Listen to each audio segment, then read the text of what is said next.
selain pembersihan sungai, kami itu mencoba untuk mengenalkan bahwa kepada masyarakat bahwa ini ada tempat yang sudah kita bersihkan, sudah kita perbarui. Di hari Sabtu kami ada acara besar di mana ada tanggal 26 Juli itu ada acara festival, dan di situ juga ada musiknya juga untuk menikmati senja. Udah ada makanan juga, dan ini free. Air Kali Surabaya ini kan tadi disampaikan ini digunakan untuk bahan baku yang digunakan oleh PDAM Surya Sembada, sehingga setidaknya kualitas air ini perlu kita jaga, terutama yang ada di Kali Surabaya. Kondisi terkini Kali Jagir, kalau saya bilang Kali Wonokromo, ini sebetulnya secara ruang sungai masih aman untuk menampung debit banjirnya, tetapi secara estetikanya seperti Pak Indra ngendikan tadi memang kurang elok.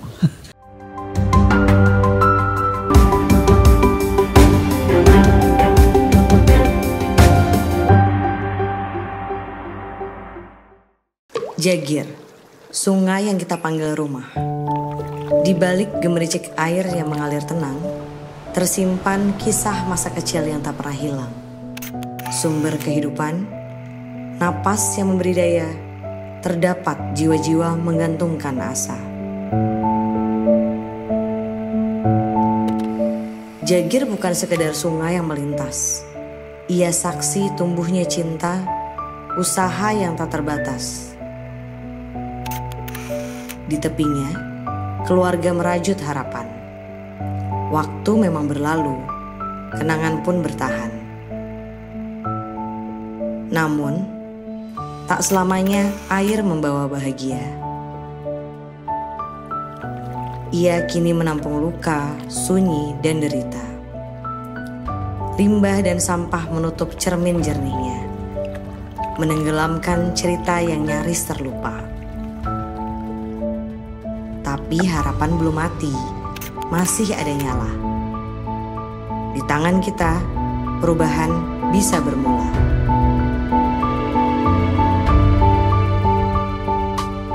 Melalui Hartari, Samator mulai berani menanam, membersihkan, mengedukasi, menyambung nurani. Bukan sekedar pencitraan, ini tanggung jawab atas kehidupan. Sebab sungai ini milik kita bersama.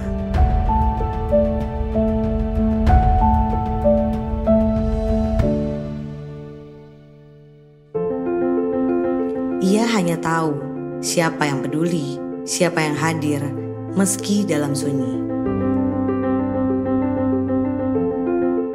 Maka itulah, mari berbagi dalam donasi, kolaborasi, atau sekedar energi. Satu tetes dukungan, satu denyut harapan untuk sungai yang kembali dalam kehidupan, untuk lingkungan yang kembali bernyanyi, dan masa depan yang tak lagi sunyi. Karena perubahan tak bisa sendiri berjalan, butuh tangan-tangan dan hati yang menyalakan. Ini bukan cuma tentang air yang mengalir, tapi warisan hidup yang ingin kita takdir. Mari jadi bagian dari cerita ini, tentang Jagir yang berseri kembali, tentang harapan yang tumbuh di setiap aliran, tentang bumi yang kembali dalam pelukan. Jagir Lestari. Ini merupakan bentuk nyata bahwa ketika kita bersatu, mimpi kota yang lebih hijau dan sehat dapat menjadi kenyataan. Namun, perjuangan kita belum selesai. Jogging track ini baru langkah awal. Kita masih membutuhkan dukungan lebih banyak untuk menyempurnakan proyek Jagir. Saya mengajak para sponsor, mitra swasta, dan pemangku kepentingan, mari berkolaborasi. Kembangkan proyek ini ke tahap berikutnya. Surabaya hebat, Surabaya sehat, Surabaya hijau dan lestari.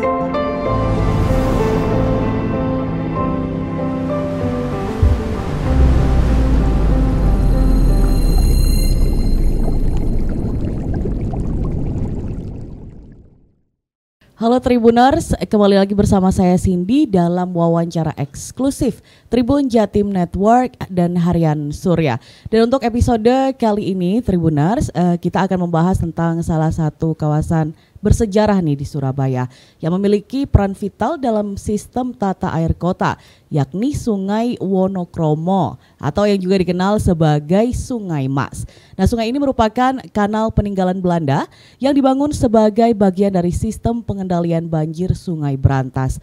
Seiring waktu Tribuners, kawasan di sekitar Sungai Wonokromo mengalami pertumbuhan pesat. Bahkan setiap tahunnya, kawasan ini mencatat peningkatan sebesar 15% dalam sektor industri, permukiman, dan komersial, menjadikannya salah satu zona ekonomi strategis di Surabaya. Namun, di balik geliat pembangunan itu, muncul tantangan besar nih dalam menjaga keberlanjutan dan fungsi ekologi sungai. Nah, menyadari hal tersebut, Yayasan Hartari menghadirkan sebuah inisiatif bertajuk Jagir, Jejak Aksi Gotong Royong untuk inisiatif revitalisasi. Dan inisiatif ini bukan hanya simbol kepedulian, tapi juga aksi nyata yang melibatkan berbagai pihak, termasuk Balai Besar Wilayah Sungai atau BBWS, Brantas dan Perum Jasa Tirta 1 atau PJT 1 dalam merevitalisasi fungsi dan wajah Sungai Wonokromo. Jadi sebenarnya apa sih yang dilakukan dalam program Jagir? Siapa saja yang terlibat dan bagaimana dampaknya terhadap masyarakat dan lingkungan? Dan untuk itu Tribuners, saat ini sudah hadir bersama saya 3 narasumber penting nih. Selamat datang untuk Bapak Indra Perdana selaku Ketua Yayasan Hartari. Kemudian selamat datang juga untuk Ibu Sri Hardini Suprapti atau Bu Dini selaku Kepala Bidang Pelaksanaan Jaringan Sumber Air BBWS Brantas, dan juga Bapak Agung Nugroho Dwi Prasetyo selaku Kepala Divisi Jasa Air dan Sumber Air Wilayah Sungai Brantas, Perum Jasa Tirta 1. Baik, kita akan memulai podcast wawancara eksklusif hari ini dari sumber inisiatifnya nih, yaitu dari Yayasan Hartari yang menjadi penggagas program Jagir nih. Pak Indra, sebenarnya seperti apa sih Pak gambaran program revitalisasi ini? Untuk sekarang itu sudah sampai mana dan tujuannya itu apa sih Pak? Baik, untuk program kami ini sebetulnya program yang bisa dibilang sudah ada ya bangunannya, tapi kami ingin membuat bangunan ini kembali asri dan hijau lagi. Karena sebetulnya Sungai Jagir ini sudah ada dari dulu, sejak zaman kolonial Belanda.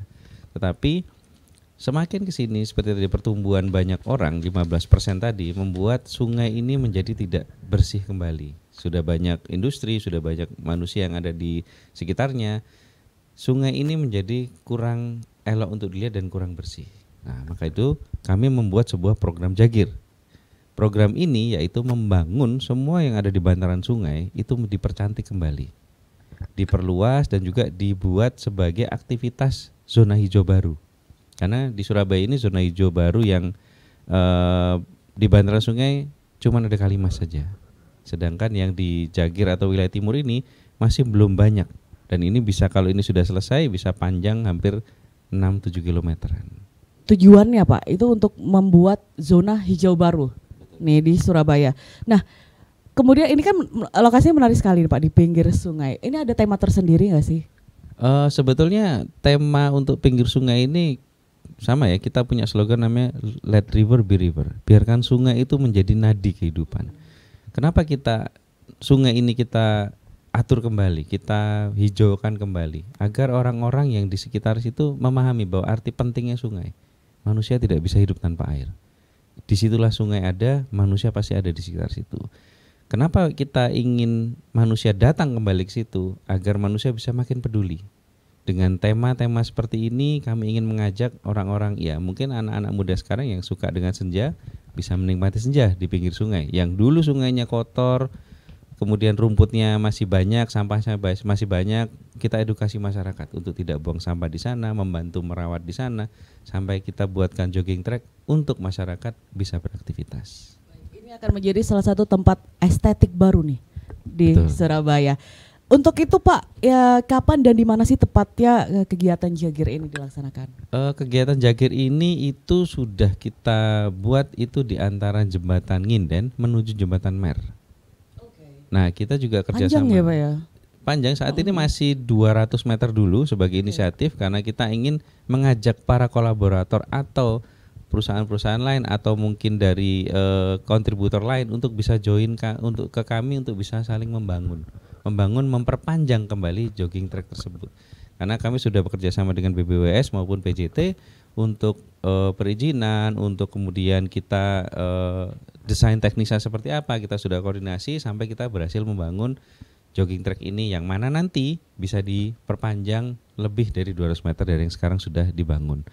Untuk kemudian itu kita mencoba mengenalkan kepada masyarakat. Bagaimana kita mengenal masyarakat? Kita kerjasama dengan salah satu perusahaan yang membuat pre-event dan main event. Pre-event ini kita akan mulai kemarin sudah mulai, terus kemudian hari ini juga ada mulai. Pre-event ini berisi tentang bagaimana aktivitas masyarakat di sana, seperti ada medical check up, mini medical check up, kemudian dari ada lomba mewarnai. Hari ini pun ada zumba, kemudian ada seni tari, bahkan nanti malam bagi teman-teman yang ingin menikmati senja, itu kita sediakan musik dari jam 6 sampai jam 7 untuk menikmati senja yang datang. Dari kemarin, hari ini, Jumat hingga hari besarnya adalah di hari Sabtu. Di hari Sabtu kami ada acara besar di mana ada tanggal 26 Juli itu ada acara festival, dan di situ juga ada musiknya juga untuk menikmati senja. Udah ada makanan juga, dan ini free, gratis. Tinggal datang nih. Tinggal datang saja. Oke, sekarang tadi kita sudah mengenal sedikit nih tentang programnya Tibur. Sekarang kita geser sebentar ke kondisi sungai yang jadi fokus revitalisasinya. Untuk Ibu Dini, Ibu Dini sebenarnya bagaimana sih Bu kondisi terkini dari Kali Jagir dan sejauh mana perannya dalam sistem pengendalian banjir di Surabaya, Bu? Terima kasih Mbak. Mungkin kondisi terkini Kali Jagir, kalau saya bilang Kali Wonokromo, ini sebetulnya secara ruang sungai masih aman untuk menampung debit banjirnya. Tetapi secara estetikanya seperti Pak Indra ngendikan tadi memang kurang elok. Banyak sekali tanaman liar dan sebagainya, ada juga sedimentasi yang mungkin harus kita normalisasi kembali untuk menampung debit yang untuk pengendalian banjirnya. Ya, itu Mbak mungkin. Baik. Berarti memang secara fungsi itu masih berfungsi dengan baik, cuman masih berbaik. Dilihatnya tuh loh, nek lewat kesananya itu kan warga Surabaya itu. Tapi mudah-mudahan dah dengan programnya Hartari ini kami berharap banyak juga bisa membuat elok lagi. Iya, amin. Baik, kemudian untuk Bapak Agung nih Pak, bagaimana Pak PJT mengelola sumber daya air dari Kali Wonokromo untuk memenuhi kebutuhan air bersih masyarakat Surabaya dan juga sekitarnya Pak? Kalau dari BJT 1 terkait dengan Kali Wonokromo ini sebenarnya kan tadi sudah disampaikan oleh Bu Dini dari BBWS. Kalau Kali Wonokromo ini sebenarnya fungsinya sebagai untuk pengendalian banjir. Jadi kalau pengendalian banjir terutama yang ada di Kota Surabaya. Jadi air yang dialirkan ke apabila ada debit banjir yang ada di Kali Surabaya masuk lewat pompa masuk Kali Surabaya, pengalirannya ke laut melalui Kali Jagir atau yang disebut juga kalau kami Kali Wonokromo sama Kali Wonokromo. Nah, kalau untuk yang untuk penyediaan air bersih sendiri untuk masyarakat yang ada di Surabaya, ini kan dari PDAM Surya Sembada Surabaya, Pak. Jadi ini pengambilan airnya ini di hulunya pintu air Jagirnya. Jadi ada yang di Ngagel, kemudian juga ada yang di Karangpilang. Jadi secara prinsip untuk yang di Kali Wonokromo ini fungsinya sebagai fungsi utamanya adalah sebagai pengendali banjir yang ada di Kali Surabaya. Makanya yang dalam program yang disampaikan tadi ini kan masih tetap harus mengedepankan prinsip-prinsip agar Kali Wonokromo ini kapasitas tampungannya masih bisa tetap untuk mengalirkan debit banjir yang ada di Surabaya. Demikian, Mbak. Baik, terima kasih Bapak Agung. Ini tadi kita sudah bahas tentang kondisi sungainya, mungkin kita akan balik lagi nih untuk melihat aksi nyata yang dijalankan dalam program Jagir ini. Untuk Bapak Indra mungkin bisa dijelaskan lagi Pak, aktivitas yang dilakukan dalam kegiatan ini selain pembersihan sungai. Baik, seperti yang saya informasikan bahwa selain pembersihan sungai, kami itu mencoba untuk mengenalkan bahwa kepada masyarakat bahwa ini ada tempat yang sudah kita bersihkan, sudah kita perbarui. Makanya kita akan acara di tanggal 23 sampai 25 dan acara utamanya ada di tanggal 26. Dan kami pun juga tetap menginformasikan kepada masyarakat tentang bagaimana program Jagir ini berjalan itu bisa melalui IG kami. Biasanya kan sekarang IG itu lebih banyak orang untuk tahu ya. Jadi bisa follow IG kami di Jagir.Lestari, itu mungkin bisa akan mengetahui lebih banyak tentang bagaimana progres kami dan bagaimana acara-acara yang akan datang untuk di wilayah Jagir tadi. For free ya Pak? For free semuanya. For free semuanya. Oke, kemudian untuk peserta yang ikut serta itu berapa banyak Pak? Dan apakah mereka itu berasal dari internal perusahaan, masyarakat umum atau ada kolaborator lain? Untuk pengunjung yang akan datang ke sana itu kita semua umum. Tidak hanya terbatas kepada karyawan, masyarakat ataupun instansi. Kita membuat gerakan ini itu perlu kolaborasi untuk semua pihak, baik dari pemerintahan, perusahaan maupun dengan masyarakat sekitar. Kalau perusahaan sudah membuat sebuah inisiatif, kita sambut, kemudian kita ajukan kepada pemerintahan bagaimana soal izin-izinnya, dan juga kita harus mengedukasi masyarakat bagaimana agar mereka bisa menjaga dan membuang sampah tidak di sungai. Baik, tadi sudah bekerja sama dengan pemerintahan juga, dan untuk bekerja sama dengan komunitas lokal atau pihak ketiga, apakah ada juga Pak seperti misalkan komunitas lingkungan atau sekolah gitu? Oh, tentu ada. Nanti akan ada namanya community development. Kita akan mengajak semua baik dari lapisan masyarakat, baik dari komunitas-komunitas lain sampai dengan sekolah-sekolah. Termasuk besok pun hari ini pun sore ini kita ada acara yang melibatkan komunitas kopi. Oh, oke. Jadi bisa ngopi sambil senja, ada musiknya. Gitu. Itu sebenarnya memang beragam sekali ya Pak aktivitasnya di sana sekali. ya. Oke. Jadi kalau saya tadi konklusikan sedikit nih Pak dari yang tadi kita omongkan, nantinya Surabaya akan mempunyai ruang hijau baru. Nah, sebelum itu kalian juga punya tempat wisata gratis, bisa ngopi senja, bisa ngumpul-ngumpul bareng di sana ya Pak ya, for free. Oke, kemudian kembali lagi ke Bu Dini. Program ini kan nggak bisa berdiri sendiri Bu, tentunya itu ada peran dari BBWS dan juga PJT dalam pengelolaan sungai secara teknis nih. Dan untuk Bu Dini, sebenarnya peran dari BBWS Brantas nih Bu dalam pengelolaan Kali Jagir itu seperti apa Bu? Ya, jadi peran BBWS Brantas, jadi Kali Jagir atau kalau saya bilang Kali Wonokromo ini termasuk kewenangan pusat, jadi BBWS Brantas masuk di situ. Jadi BBWS Brantas sebagai regulator di Kali Wonokromo, dan sesuai dengan PP 46 itu kan termasuk 40 anak sungai yang dikelola oleh PJT 1. Jadi pengelolaannya ada di PJT 1, tetapi secara regulator kami BBWS Brantas yang berwenang di Kali Wonokromo.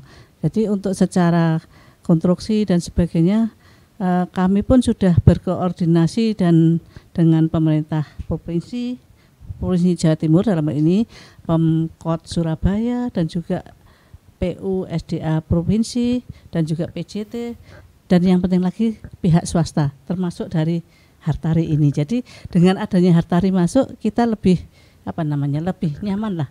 Jadi harapan kami dengan adanya revitalisasi di Kali Wonokromo ini, sepanjang tidak menyalahi aturan, mana yang sungainya, mana yang sempadannya, mana yang tanggulnya, kita selalu oke. Dan kami berharap apa yang sudah dikerjakan dari Hartari ini bisa nyambung ke pihak-pihak lain sampai muara.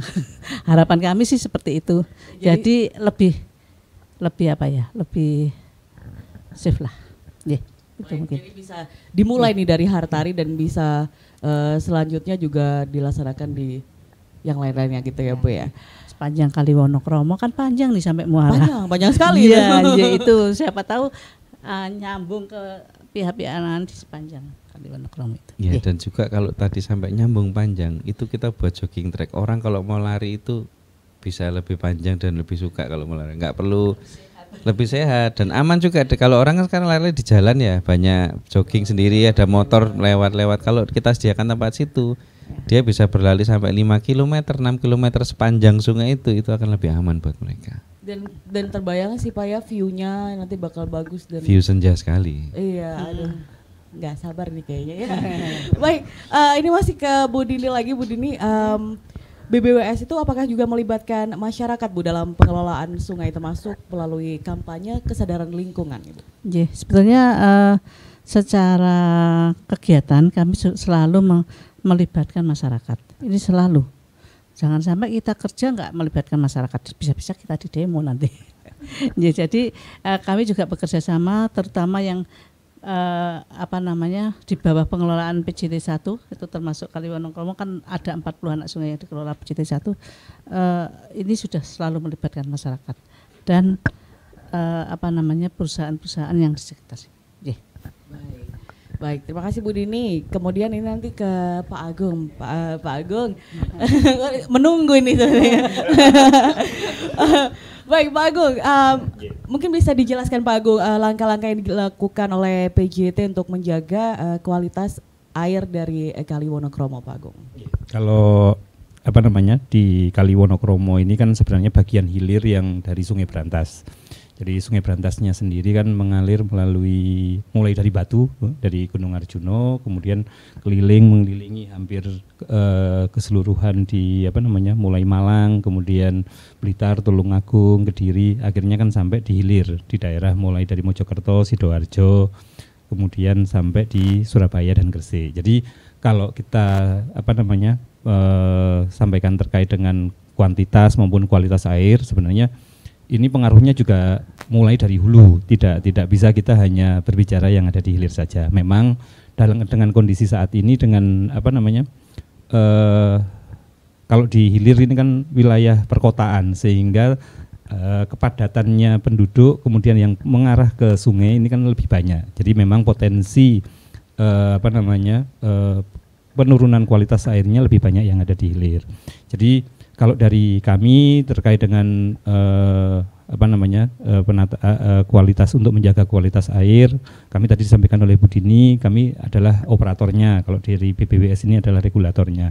Nah, untuk mendukung tugas-tugas kami terkait dengan kualitas air, karena memang air Kali Surabaya ini kan tadi disampaikan ini digunakan untuk bahan baku yang digunakan oleh PDAM Surya Sembada, sehingga setidaknya kualitas air ini perlu kita jaga, terutama yang ada di Kali Surabaya.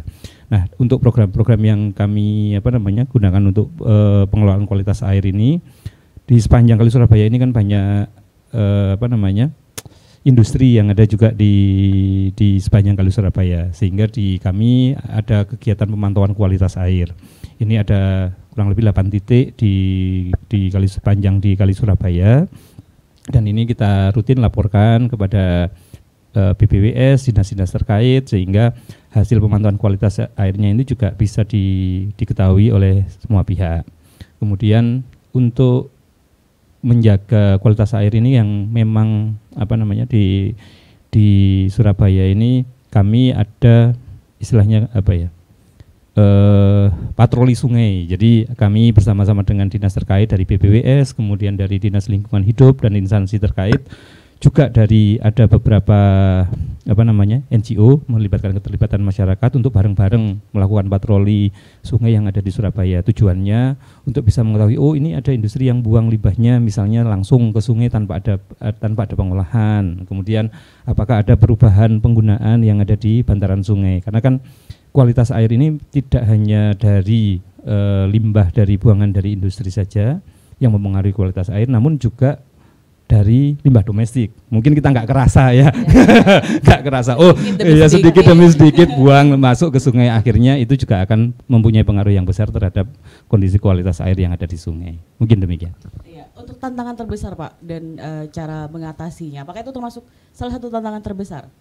Kalau terkait dengan kualitas air, iya. Karena kan tadi yang disampaikan Pak Indra aja, jadi kan dengan adanya ruang terbuka hijau yang ada di program dari Hartari ini, misalnya di Kali Wonokromo, harapannya kan ini juga sudah ada yang ada di Kalimas, sehingga dengan ada ruang hijau seperti ini kan bisa mengurangi potensi masyarakat yang membuang sampah sembarangan gitu ya Pak ya, membuang sampah sembarangan yang langsung ke sungai. Apalagi nanti juga bisa ditambahkan dengan edukasi kepada masyarakat agar bisa memilah dan mengurangi sampah sehingga itu tidak masuk ke sungai.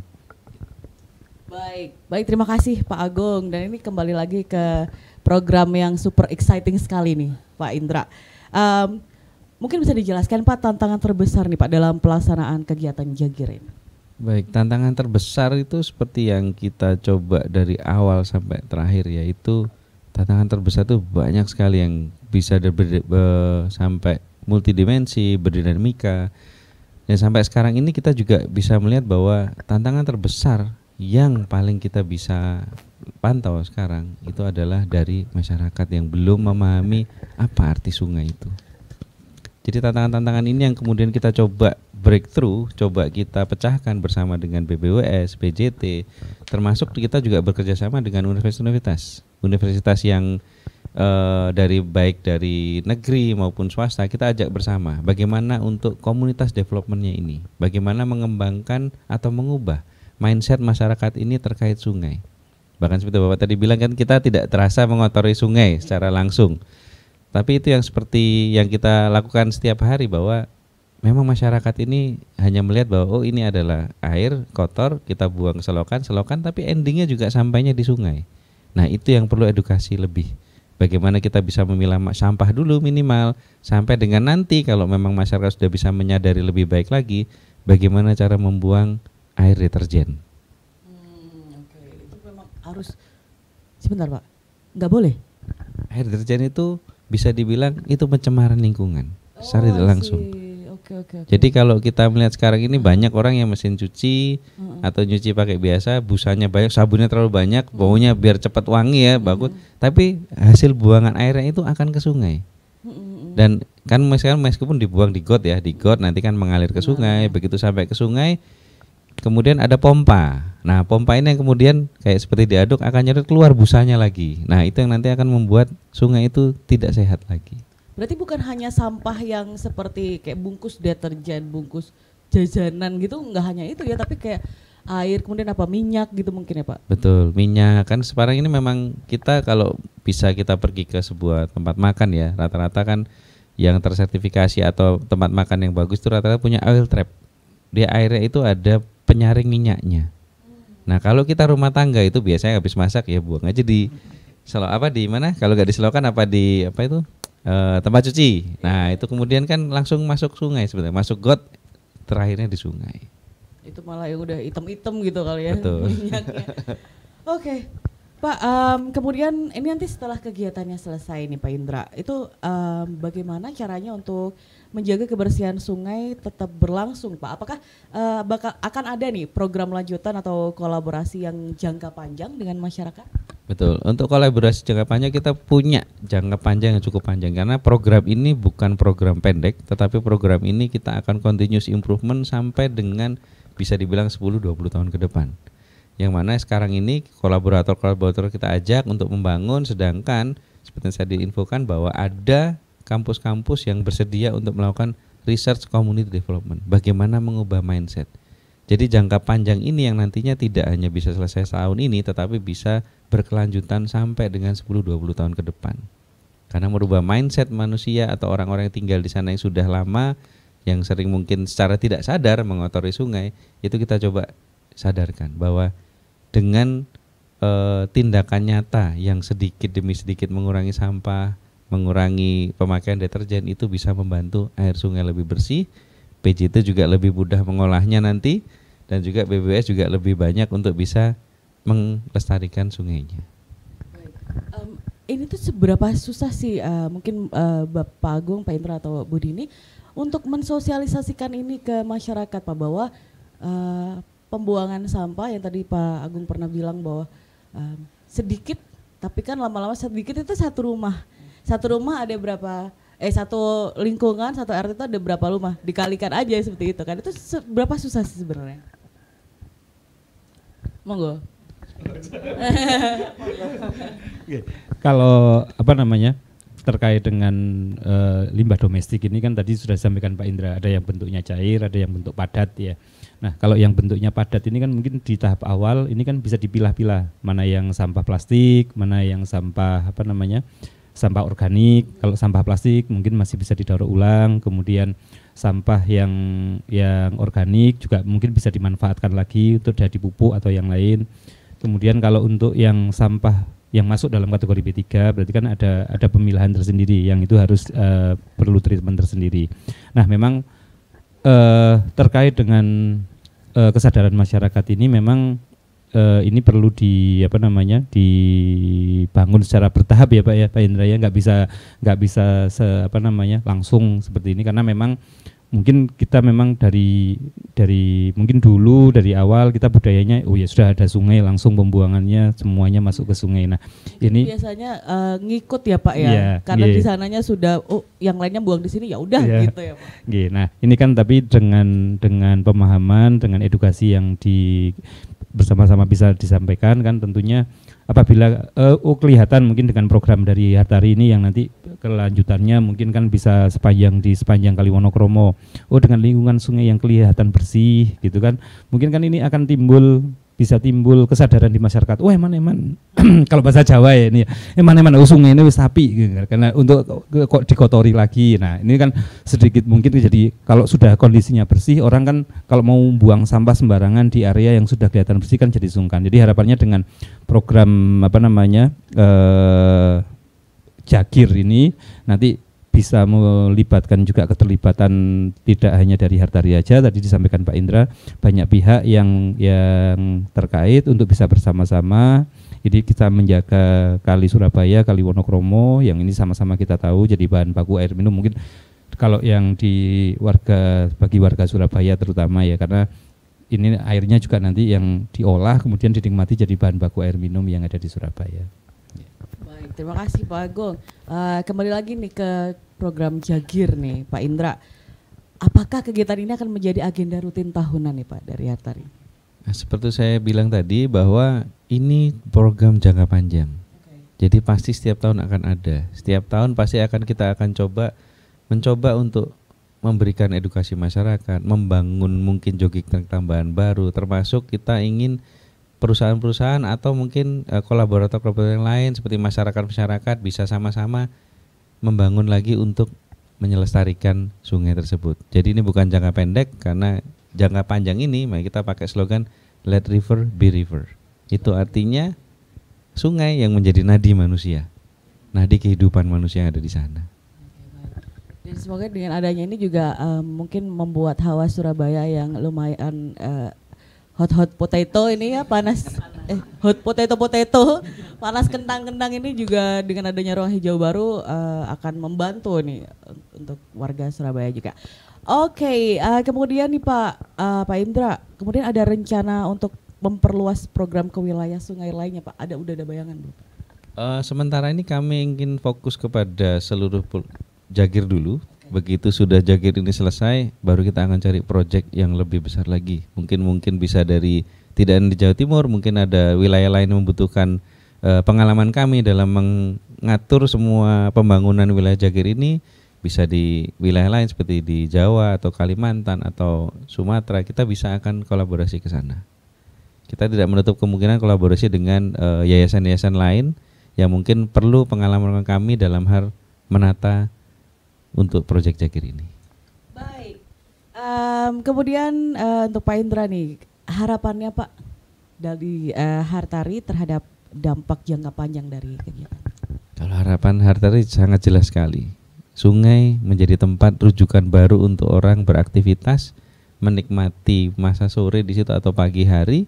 Kemudian sungai ini juga bisa nadi kehidupan mereka. Seperti yang tadi PJT dari Bapak Bagus bilang bahwa air yang mereka buang akan diolah menjadi bahan baku air minum. Nah, itu kan sebuah perputaran hidup, yang mana air yang kita terima dari Tuhan itu sudah kita terima, kita makan, kita minum, kemudian kita buat cuci apa segala macam, kita buang ke sungai, dikembalikan lagi oleh PJT ke manusia kembali. Itu saling bersirkulasi membutuhkan. Circle yang penting sekali, makanya kita harus menjaga itu ya Pak ya. Baik, untuk Bu Dini dan Pak Agung nih, harapannya dari program Jagir dari Hartari ini Pak? Harapan saya mungkin sama dengan Pak Indra, bisa berlangsungnya kehidupan di sungai. Jadi sungai ini bisa membuat manfaat untuk jangka panjangnya, karena banyak sekali masyarakat yang sangat membutuhkan dengan adanya Sungai Wonokromo ini. Gitu. Untuk Pak Agung, monggo. Ya, kalau dari kami tentunya dengan program Hartari ini kan ini melibatkan keterlibatan dari pihak swasta ya. dalam turut berperan serta dalam pengelolaan untuk menghijaukan lah, membuat sungainya kembali agar bisa kembali tadi seperti yang Pak Indra berfungsi sebagai ya sungai yang bisa merupakan urat nadi bagi masyarakat. Nah, ini tentunya hal-hal seperti ini kan sangat penting mungkin bagi kami. Program-program seperti ini kan mungkin akan nanti bisa menggugah gitu ya Pak Indra ya, pihak-pihak lain dari pihak swasta yang lain mungkin yang mempunyai program yang mendukung sungai ini mungkin bisa menjadi salah satu percontohan gitu Pak Indra ya, yang untuk bisa program ini, karena dengan program ini kan tentunya bisa menghidupkan kembali sungai tentunya yang ini menjadi urat nadi bagi masyarakat. Di satu sisi sungainya ini juga digunakan sebagai pengendalian banjir, di satu sisi ini juga nanti sungainya menjadi bahan baku yang digunakan akan diolah untuk kebutuhan air minum masyarakat. Saya kira itu. Baik.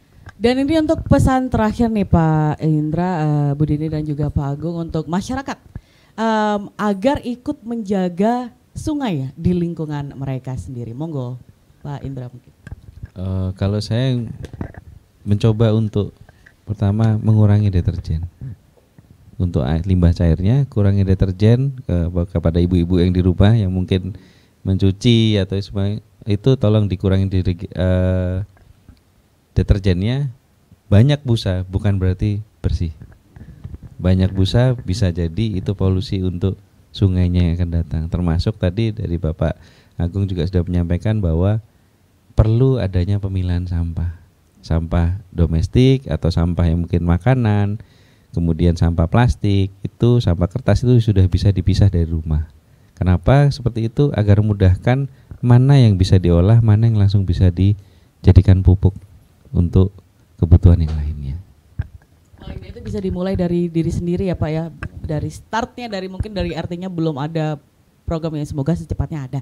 Cuman kalau misalkan belum ada bisa dari diri sendiri dulu, rumah tangganya dulu yang dipilah-pilah seperti itu ya. Betul. Pak ya. Baik, untuk dari Ibu Dini mungkin. Kalau dari saya berharap masyarakat itu merasa memiliki sungai. Jadi sungai ini milik kita semua. Jadi kita bisa menjaga keberlangsungan atas manfaat sungai. Itu aja. Jadi kita merasa memiliki ya. Kan? Dengan kita merasa memiliki, kita juga ikut karena ini juga punyaku gitu ya Bu ya. Oke. Baik, terima kasih Bu Dini untuk dari Pak Agung nih. Saya bagian terakhir sudah disampaikan Bu Dini sama Pak Indra ini. Gimana ya gini ya? Jadi kalau dari kami, kalau terkait dengan pesan terakhir ini, kalau untuk tadi sebenarnya sama dengan yang disampaikan oleh Bu Dini. Ini masyarakat merasa memiliki sungai. Jadi kalau sudah merasa memiliki, bersama-sama akan menjaga yang dimiliki, kemudian tidak mengotori atau mencemari atas sungai tersebut, sehingga karena ini sudah merasa menjadi bagian dari yang kita miliki. Nah, tentunya hal-hal tersebut ini bisa dimulai dari pribadi kita masing-masing. Kalau masing-masing kita memulai, yang kita mulai dari diri kita sendiri. Karena kalau nunggu yang lain kan mungkin yang lain juga tidak seperti itu. Nah, ini yang akan susah. Jadi masing-masing kita mulai dari diri kita sendiri. Tentunya apabila kita masing-masing sudah melakukan hal tersebut, itu bisa menjadi contoh mungkin bagi masyarakat yang lain untuk bisa bersama-sama menjaga sungai kita agar bisa tetap lestari. Baik, terima kasih banyak untuk Pak Indra, Bu Dini dan juga Pak Agung. Ini satu program Jagir yang saya pribadi sebagai warga Surabaya sangat excited Pak mendengarnya. Satu ruang hijau baru yang bisa menjadikan tempat berkumpulnya para warga Surabaya, bukan hanya Surabaya tapi Sidoarjo dan sekitarnya lah. Itu bisa dijadikan tempat baru. Betul, yang bisa banyak aktivitas di sana yang bisa dilakukan, dari jogging, kemudian apa lagi Pak, bermain mungkin ya, bermain bisa bersama keluarga, dan semoga lancar ke depannya dan akan bermanfaat untuk kita semua. Baik, sekali lagi terima kasih banyak sudah mampir di studio kami, dan Tribuners, sampai jumpa lagi di episode wawancara eksklusif selanjutnya. Tetap di Tribun Jatim Network Harian Surya. Download Tribun X sekarang. menghadirkan lokal menjadi Indonesia.